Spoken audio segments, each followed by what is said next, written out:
Υποδιάκονε Ευστάθη, πάντα χορηγεί το Πνεύμα το Άγιο, βρει προφητείας, ιερέας τελεί, αγραμμάτου σοφία ανεδίδαξε, θεολόγους ανέδειξε, όλων συγκροτεί των θεσμών της Εκκλησίας.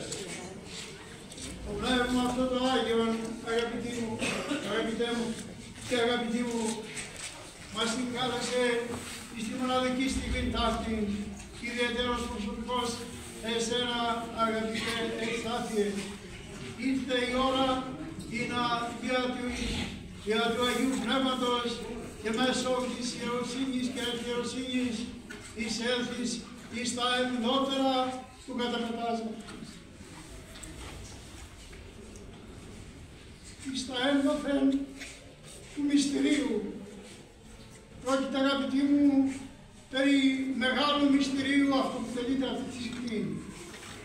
Η διπλή κάθοδος του Αγίου Πνεύματος περεκίνησε τα δώρατα αυτά εις σώμα και αίμα Χριστού, δια να μας ενώσει μετά της θεότητος, αλλά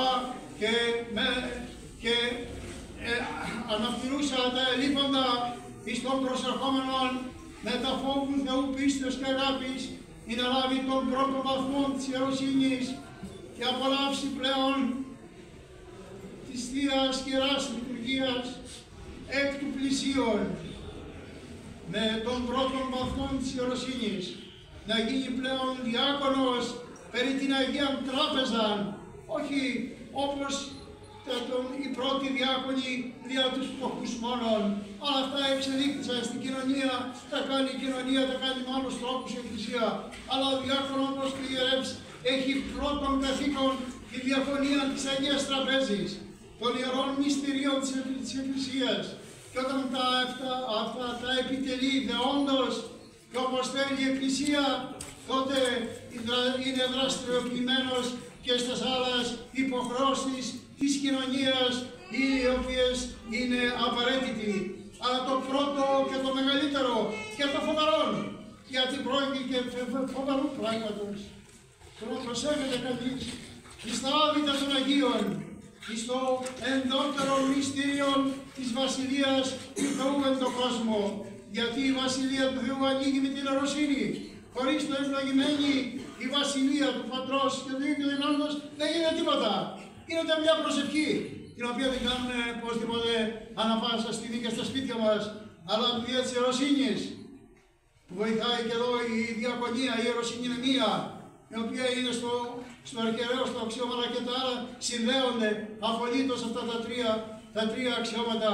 Όταν κανείς έχει πλέον το δικαίωμα δια της χάριτος του Θεού να εισέρχεται στα ενδότερα του καταπετάσματος, όπου γίνεται μια αποκάλυψη.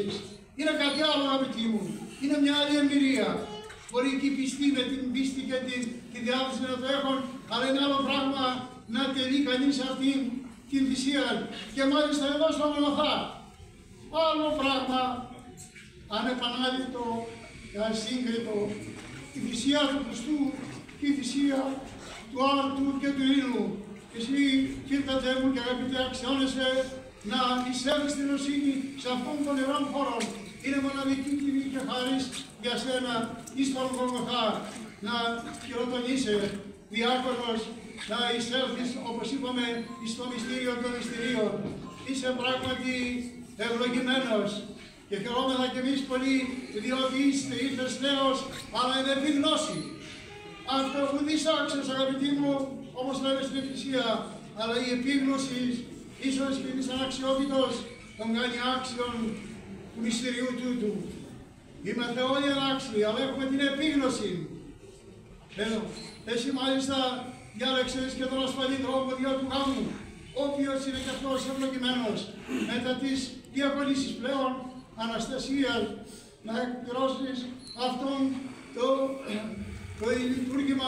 υπούργημα του διακόνου, ίσως πως Ελληνός σύντομα θα γίνεις και ιερέας